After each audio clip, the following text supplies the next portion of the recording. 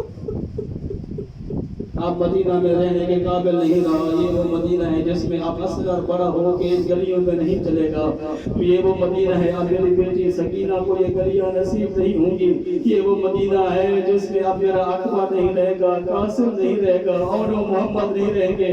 امام علیہ السلام نے پیغام دیا اپنے اہل و عیال کو کہ مدینہ چھوڑنے کی تیاری کی جائے۔ نانے کی امت نے میرا احترام کرنا چھوڑ دیا ہے، نانے کی امت مجھے مدینے میں اب برداشت نہیں کرتی۔ عزاداروں امام حسین علیہ السلام شب میں رات کے وقت میں اپنے اہل و عیال سے یہ کہہ کر جنت البقیع کی طرف روانہ ہوئے۔ جانتے ہیں پیچھے منظر کیا تھا؟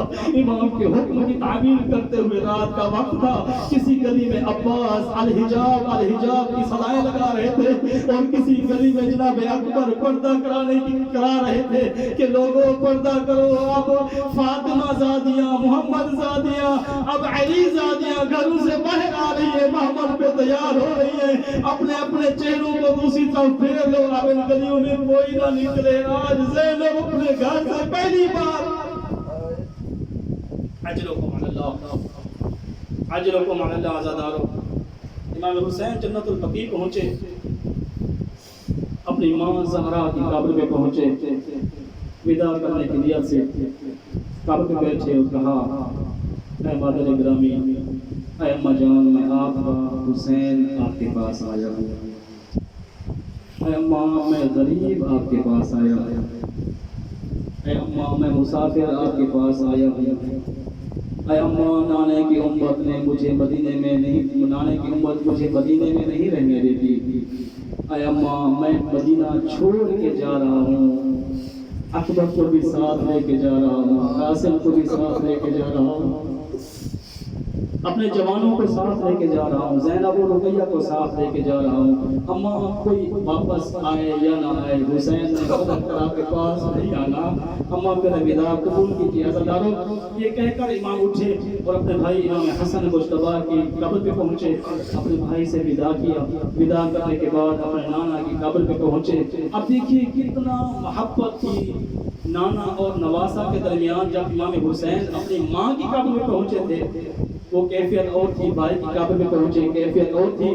کیسی عجیب محبت ہے نبی اور حسین میں۔ جب حسین اپنے نانا کی قبر میں پہنچے، امام حسین نے خود کو قبر پہ گرا دیا،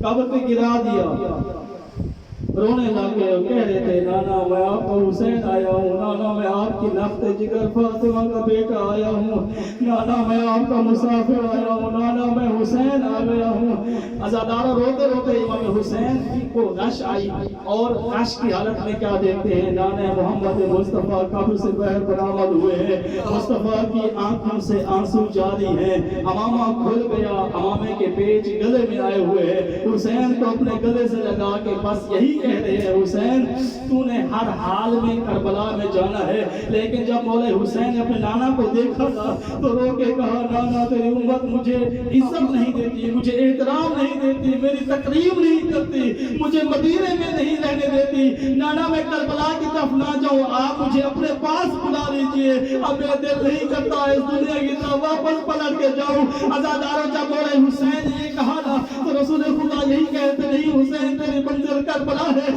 تو نے کربلا ضرور جانا ہے۔ میں نے عرض کی امام حسین سے اے مولا کیا وجہ ہے کہ آپ اب کربلا نہیں جانا چاہتے؟ بار بار اپنے نانا سے کہہ رہے ہیں مجھے اپنے پاس روک لیجئے۔ اے عزادارو مجھے یہی لگا کہ شاید امام حسین علیہ السلام نے جب کربلا کا تخیل کیا نا، جب سوچا ہوگا کہ جب میں کربلا میں جاؤں گا، دشت کربلا میں پہنچوں گا، 10 محرم کا منظر امام حسین کی آنکھوں کے سامنے آیا ہوگا اور دیکھا ہوگا میرا اکبر برچی کھا کے میدان میں پڑا ہوا ہے، میرا قاسم پامال ہو کے میدان میں پڑا ہے، میرا عباس بازو قلم کرا کے میدان میں پڑا ہوا ہے، میرا عظیم دوست حبیب ابن مظاہر بھی قربان ہو گیا۔ اور جب امام حسین نے یہ سوچا ہوگا اور کربلا کی سرزمین ہوگی اور 10 محرم عکس ہوگی، سکینہ کے رخسار ہوں گے اور شمر کے ظلم بھرے تماچے ہوں گے۔ شاید امام نے ان مناظر کو دیکھا اور عرض کی مولا مجھے اپنے پاس روک لیجئے، میں کربلا نہیں۔ اجرکم علی اللہ۔ عزادار و نانا سے ودا کرنے کے بعد میرے مولا اپنے گھر کی طرف آئے۔ جب گھر پہنچے نا جناب ام سلمہ ملی، کہا کہ حسین میں نے سنا ہے آپ مدینہ چھوڑ کے جا رہے ہیں۔ امام حسین ضرور کے کہا ہاں نانی اماں کیا کروں، جب نانے کی امت رہنے نہیں دیتی، مدینہ میں رہ کے حسین کیا کرے گا، میں نے سفر کا ارادہ کر لیا ہے۔ عزاداروں جناب ام سلمہ آگے بڑھی اور کہا کہ اے حسین میں تیری ماں ہوں، میں نے تجھے پالا ہے، میں تیری نانی ہوں، میں تجھے تیری ماں ہوں۔ ایک عرض کرتی ہوں حسین اگر تو جانا ہی چاہتا ہے تو بے شک چلا جا، لیکن میری ایک التجا ہے حسین تو دنیا کے کسی کونے میں چلا جا لیکن کربلا کی سرزمین پہ نہ جانا۔ حسین نے رو کے پوچھا نانی اماں کیوں نہ جاؤں؟ تو ام سلمہ نے رو کے کہا حسین میں نے تیرے نانا سے سنا تھا کربلا کی سرزمین بہت سخت سرزمین ہے، مصیبتوں والی سرزمین ہے، کوئی نبی ایسا نہیں ہے جو کربلا کی سرزمین سے گزرا ہو اسے مصیبتوں کا سامنا نہ کرنا پڑا ہو۔ حسین میں تیری منت کرتی ہوں کہیں بھی چلا جا لیکن کربلا نہ جانا۔ امام حسین نے رو کے کہا نانی اماں میں آپ کی بات کو مانوں یا اپنے نانا کی بات کو مانوں؟ ام سلمہ نے رو کے پوچھا کیا کہا؟ تیرے نانا نے کچھ کہا ہے؟ کیا کہا ہے تیرے نانا نے؟ امام حسین نے رو کے کہا میں نانا کو ملنے کے لیے گیا تھا، نانا کو ودا کرنے کے لیے گیا تھا، نانا مجھے ملے اور کہا کہ حسین ان اللہ شاء ان یراک قتیلا، حسین تو نے ہر حال میں کربلا میں پہنچنا ہے، اس لیے کہ جب تک تو کربلا نہیں جائے گا اور میرے دین محفوظ نہیں رہے گا۔ ام سلمہ آگے بڑھی کہا کہ حسین اگر تیرے نانا نے کہا ہے نا کربلا چلا جا تو چلا جا، کربلا کوئی بات نہیں، لیکن ایک منت کرتی ہوں اکیلا چلا جا، زینب کو ساتھ لے کے نہ جا، ام کلثوم کو ساتھ لے کے نہ جا، رقیہ سکینہ کو ساتھ لے کے نہ جا، ان کو میرے پاس چھوڑ کے جا۔ یہ وہ بیوی ہے جنہوں نے کبھی سفر نہیں کیا۔ میرے مولا نے رو کے کہا نانی اماں آپ کی بات تو صحیح ہے لیکن نانا نے جو کہا اس پہ عمل کرنا ضروری ہے۔ کیا کہا تیرے نانا نے؟ اور میرے نانا نے رو کے کہا ان اللہ قد شاء ان یراہن سبایا، حسین اکیلے نہ جانا اور زینب کو ساتھ لے کے جانا، رقیہ کو ساتھ لے کے جانا، اس لیے کہ جب تک تیری بہنیں رسل نہیں پہنے گی میرا پیغام مکمل نہیں ہوگا۔ لعنت اللہ علی الظالمین وسيعلم الذين ظلموا